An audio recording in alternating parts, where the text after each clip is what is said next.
جمعیت علماء ہند کی بڑی میٹنگ دلی کے اندرا گاندھی اسٹیڈیم میں، جس میں وقف بورڈ امینڈمنٹ بل کے خلاف مولانا ارشد مدنی نے دیکھیے کیا کہا، سنیے پوری ویڈیو۔ بسم اللہ الرحمن الرحیم۔ الحمدللہ نحمدہ ونستعینہ ونستغفرہ ونؤمن بہ ونتوکل علیہ ونعوذ باللہ من شرور انفسنا ومن سیئات اعمالنا من يهده الله فلا مضل له ومن يضلله فلا هادي له ونشهد أن لا إله إلا الله وحده لا شريك له ونشهد أن سيدنا ومولانا محمدا عبده ورسوله أما بعد، مسلم پرسنل لا بورڈ کے صدر محترم نائیڈو صاحب کے نائب صدر اور ہمارے مہدی صاحب، دوسرے حضرات جو یہاں بیٹھے ہوئے ہیں، اور یہ جمع غفیر لاکھوں آدمی جو آئے ہیں جمعیت علماء کی دعوت پر، میں جمعیت علماء کے ان ورکرز اور آئے ہوئے مہمانوں کا دل کی گہرائیوں سے شکریہ ادا کرتا ہوں۔ جن لوگوں نے جمعیت علماء ہند کی دعوت پر اپنے احباب کو جمع کیا اور اپنے خرچ سے جمعیت علماء کا ایک پیسہ کیا پھوکی کوڑی بھی نہیں لگی، آپ ہی لوگ کروڑوں روپیہ خرچ کر کے اپنی بسوں کا خود ہی انتظام کر کے یہاں تشریف لائے دعوت پر، اور آ کر بیٹھے۔ جمعیت علماء ہند کے خدام کے دل میں اس کی بڑی قدر ہے۔ اللہ آپ حضرات کو اس کا بہتر بدلہ عطا فرمائے۔ میرے محترم بزرگوں، آج ہی کا مسئلہ یہ نہیں ہے۔ جمعیت علماء ہند کی ایک تاریخ ہے، اور ایسی تاریخ ہے اپنے اس ملک کے لیے جو کسی دوسری ہندو مسلم پارٹی کے پاس نہیں ہے۔ علماء نے اس ملک کی آزادی کے لیے، اگر آپ ان کی تاریخ کو پڑھیں گے تو آپ کو اندازہ ہوگا کہ ان کی اس ملک کی آزادی کے لیے قربانیاں 150 سالہ قربانیاں ہیں۔ کوئی اس ملک کے اندر ہندو مسلم ایسی پارٹی نہیں ہے جس کی تاریخ ایسی قربانیوں کی تاریخ ہو۔ حضرت شاہ عبدالعزیز صاحب محدث دہلوی نے 1803 میں آواز بلند کی تھی کہ ہمارا ملک غلام ہو گیا، اس غلام ملک کو آزاد کرانا اس ملک میں بسنے والے ہر مسلمان اور ہر شخص کا فرض ہے۔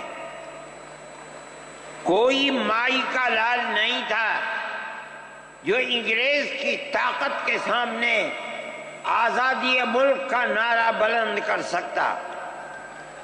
ایک مسلمان عالم دین نے اسی دلی کے اندر اس نعرے کو بلند کیا، اس کی جائیداد قرق کر لی گئی، اس کے مدرسے کو دفن کر دیا گیا، اس کو دلی بدر کر دیا گیا، لیکن یہ مسلمان ایسے نہیں تھے جو کسی ملک کے پیسے یا اس کی سطوت اور اس کی طاقت کے سامنے سر جھکا دیتے۔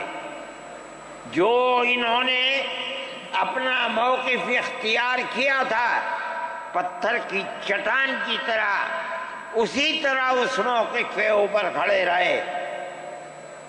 سب سے پہلا جہاد سن 1932 کے اندر ہوا، ہندوستانی لوگ تو جانتے بھی نہیں، اور اس کے اندر لوگ مر گئے، ختم ہو گئے۔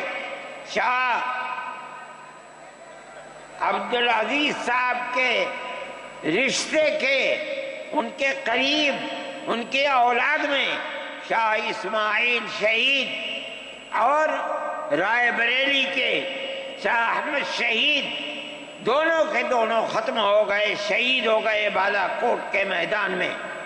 لیکن پیچھے نہیں ہٹے۔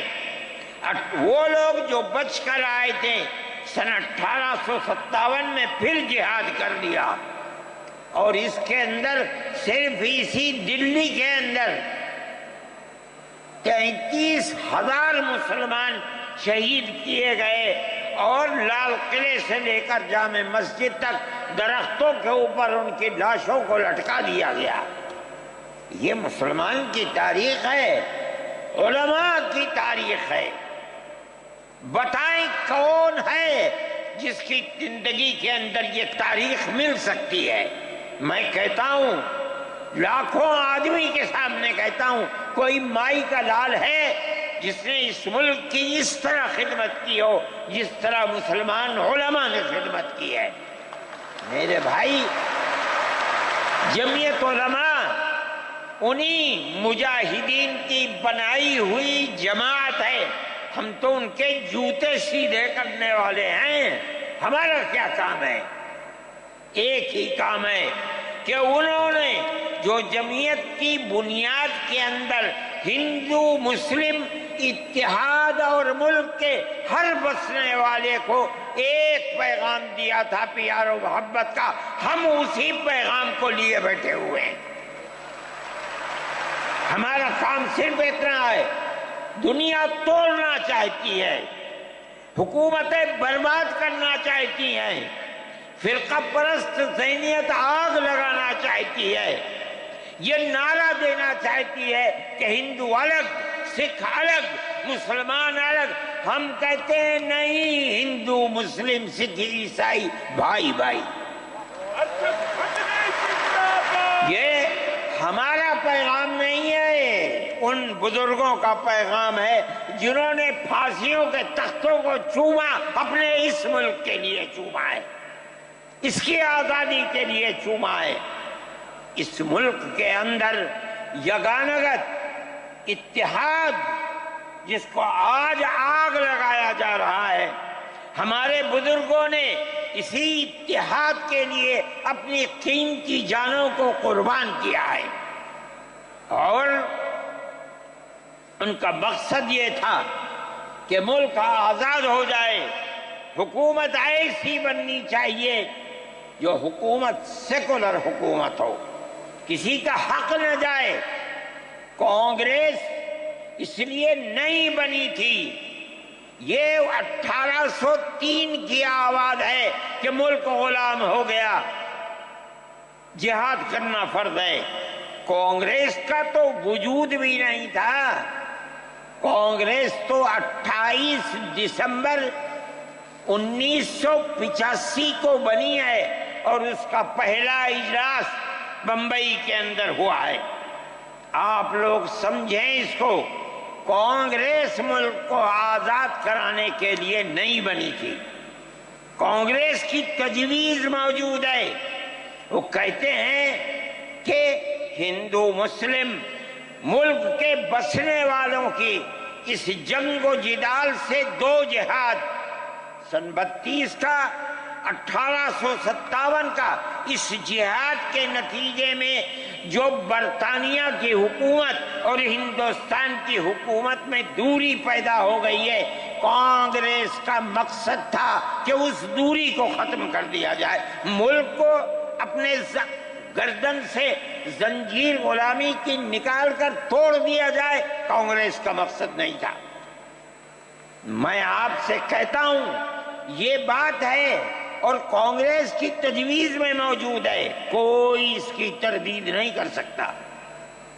کسی نے حضرت گنگوہی رحمت اللہ علیہ سے پوچھا کہ ایک جماعت بنی ہے جو ہندوؤں نے بنائی ہے انگریز کے ساتھ مل کر، کیا مسلمان اس جماعت میں شریک ہو سکتا ہے؟ حضرت نے فتویٰ دیا اور یہ کہا کہ جس طرح اپنے کاروبار میں ہندو مسلمان شریک ہو سکتا ہے، اسی طرح اس پارٹی کے اندر بھی ہندو مسلمان شریک ہو سکتا ہے، بشرطے کہ دین کو کوئی نقصان نہ پہنچے۔ اس فتوے کا نام ہے نصرت الابرار، جو پرانی یونین مکتبیں ہیں، لائبریریاں ہیں، یہ آج بھی وہاں موجود ہے۔ یہ صرف فتویٰ نہیں ہے، یہ اس لیے ہے کہ یہ اشارہ ہے کہ مسلمانوں کو کانگریس کے ساتھ شریک ہونا چاہیے اور کانگریس کے اس نظریے کو بدلنا چاہیے، کانگریس کے اندر مستقل غلامی کی زنجیر کو توڑنے کے لیے اور انگریز کے ساتھ جہاد کرنے کے لیے تیار کرنا چاہیے۔ مسلمان جوق در جوق اس کے اندر شریک ہوئے، کانگریس کے اس نظریے کو بدل دیا اور کانگریس کو ملک کی آزادی کے لیے کھڑا کر دیا۔ یہ مسلمان کا، علماء کا، جمعیت علماء کا کردار ہے۔ کوئی مانے نہ مانے، تاریخ میں لکھی ہوئی چیزیں ہیں، ہم سے پوچھے ہم وہ تاریخ کی لکھی ہوئی چیزیں لیں گے۔ ہماری تاریخ کو مٹا دیا گیا۔ وہ طبقہ جو آج ملک کے اندر اسلام اور مسلمانوں کو دفن کرنا چاہتا ہے، وہ ہماری تاریخ کو دفن کرنے کے اندر کامیاب ہو گیا، مگر ہم کہتے ہیں یہ ہماری تاریخ ہے۔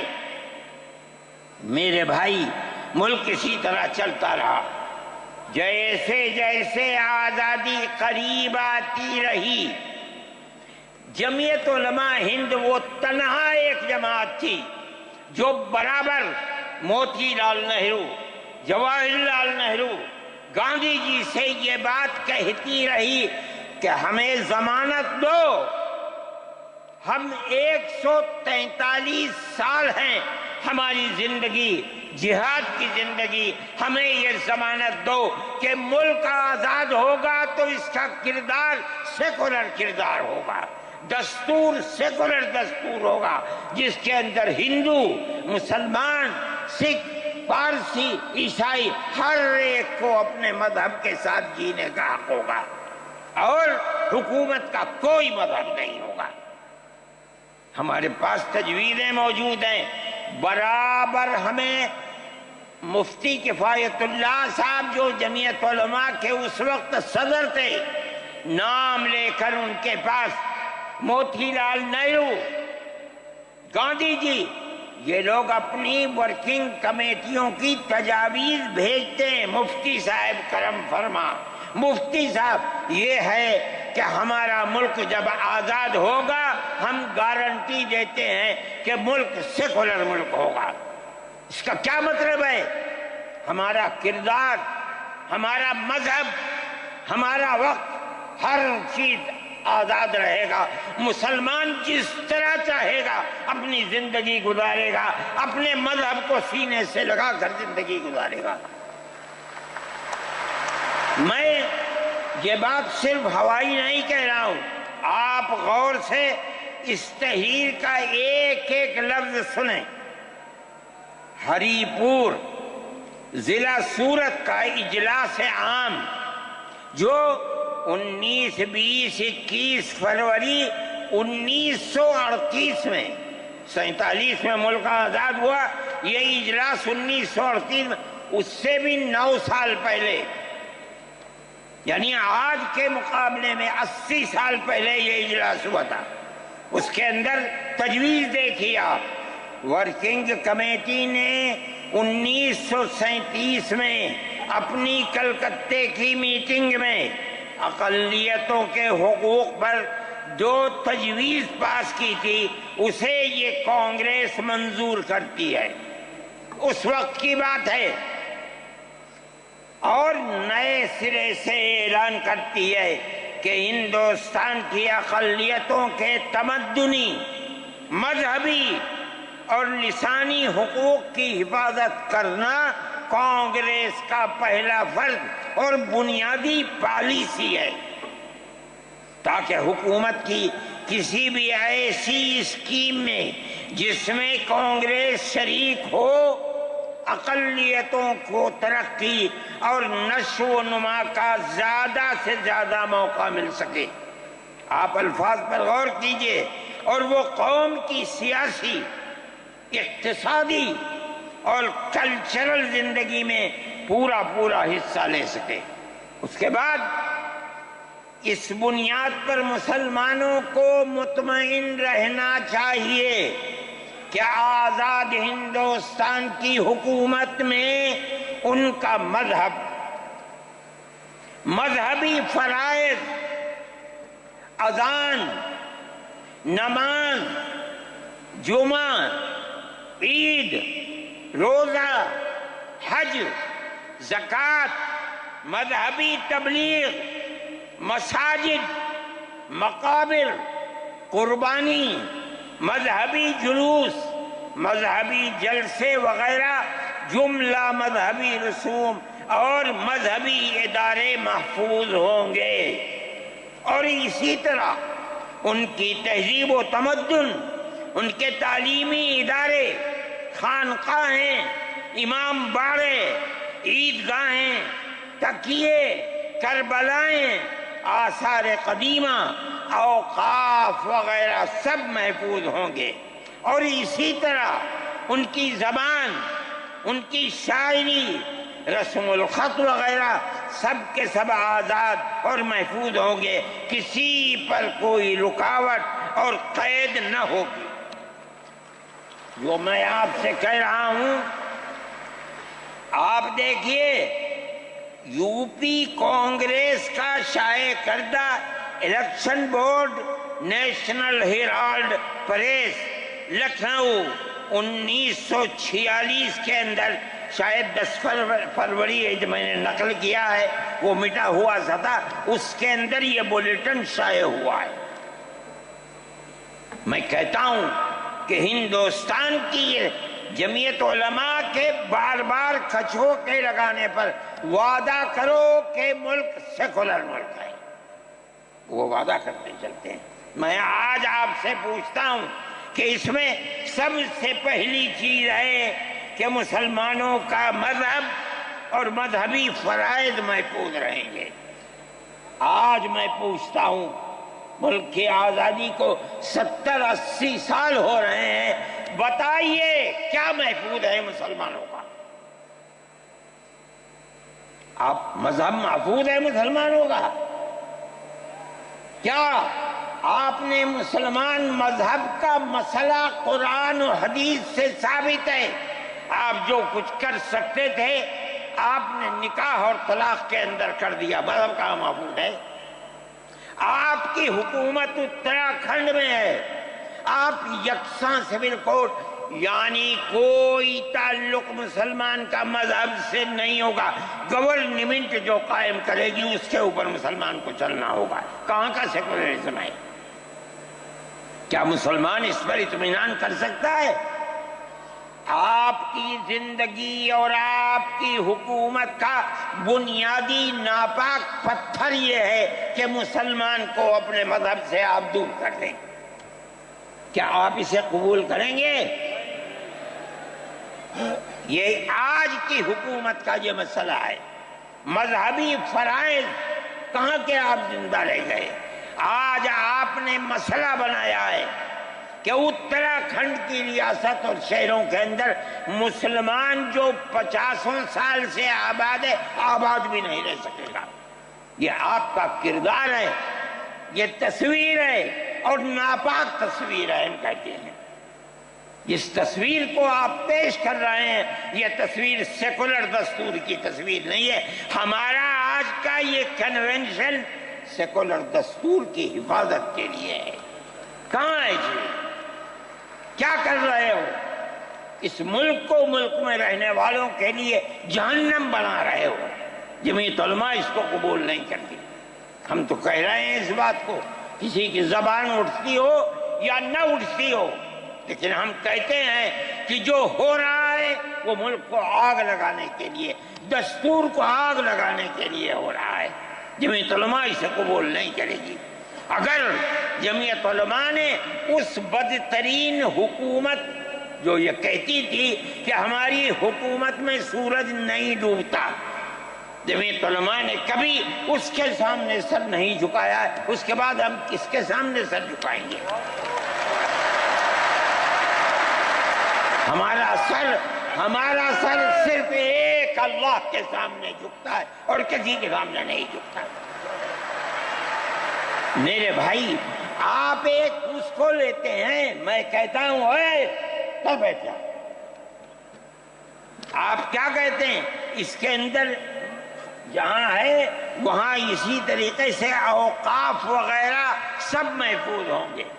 اوقاف محفوظ ہیں، یہ آپ کے سامنے حضرت مولانا بیٹھے ہوئے ہیں، تقریر کی ہے۔ اوقاف کو ہڑپنا چاہتے ہیں۔ ہماری مسجدیں اسی دلی کے اندر 400 500 سال کی مسجدیں ہیں، جس میں جمعیت علماء کا دفتر بنا ہوا ہے، عبد النبی اکبر کے زمانے کی مسجد ہے۔ اور کتنی مسجدیں ہیں جن کے پاس اوقاف، اللہ اکبر، لاکھوں کروڑ کے اوقاف ہیں۔ جونپور میں جا کر کے دیکھو کیسی مسجدیں ہیں، دلی کے قرب و جوار میں دیکھو کتنی بڑی بڑی مسجدیں ہیں۔ ہندوستان کا وہ طبقہ جو ان مساجد کے اوقاف کو ہڑپ کرنا چاہتا ہے، کہتا ہے اگر کسی وقف زمین یا مسجد یا کسی بھی چیز کے کاغذات وقف کے نہیں آئیں، اس کو وقف نہیں مانا جائے گا۔ کون 500 سال پرانے کاغذات لا کر کے پیش کر دے گا؟ قانون یہ تھا کہ جو مسجد بنی ہے، جو وقف پر بنتی ہے، وہ وقف ہے۔ آپ کو کیا درد ہے کہ آپ اس وقف کو ختم کرتے ہیں؟ اس کا مطلب ہے مسلمانوں کی زمین کو ہڑپ کرنا چاہتے ہو، حرام کھانا چاہتے ہو، اس لیے ان اوقاف کو ہڑپ کرنا چاہتے ہو۔ ہم اس کو قبول نہیں کرتے۔ اوقاف ہمارے آباء و اجداد کے کیے ہوئے ہیں، اوقاف اللہ کی ملکیت میں دیے ہوئے ہیں، مسجدیں بنی ہوئی ہیں، آپ ان کی حفاظت کیجئے، اس لیے کہ ہم اس ملک کے رہنے والے ہیں، ہم باہر سے آئے ہوئے نہیں ہیں۔ اگر ہندو گوجر ہے، مسلمان بھی گوجر ہے۔ اگر ہندو جاٹ ہے، مسلمان بھی جاٹ ہے۔ اگر ہندو راجپوت ہے، مسلمان بھی راجپوت ہے۔ جاؤ دیکھو کشمیر کے اندر، اگر ہندو برہمن ہے، مسلمان بھی برہمن ہے۔ ہم اسی ملک کے رہنے والے ہیں۔ کسی کو اچھا لگا یہ مذہب، وہ اس مذہب میں چلا گیا، کسی کو یہ مذہب اچھا لگا وہ اس مذہب میں چلا گیا۔ کیا مذہب کی بنیاد پر اس ملک کے اندر آپ ہمیں جینے کا حق نہیں دیں گے؟ ہم اپنے جینے کا حق کو لیں گے۔ آپ نے جس سیاست کو اختیار کیا، آپ 2 الیکشن پہلے دیکھیے کس قوت کے ساتھ بی جے پی آئی تھی۔ آپ نے جس پالیسی کو اختیار کیا، سیکولرزم کو آگ لگانی چاہیے، اس کا نتیجہ اس الیکشن میں کیا ہوا؟ بی جے پی ہار گئی۔ میں کہتا ہوں کہ اگر چندرا بابو نائیڈو کی بیساکھی نہ ہوتی اور ادھر نتیش کمار کی بیساکھی نہ ہوتی تو بی جے پی گورنمنٹ نہیں بنا سکتی تھی. کیوں ہوا؟ وہ جو 14 سال پہلے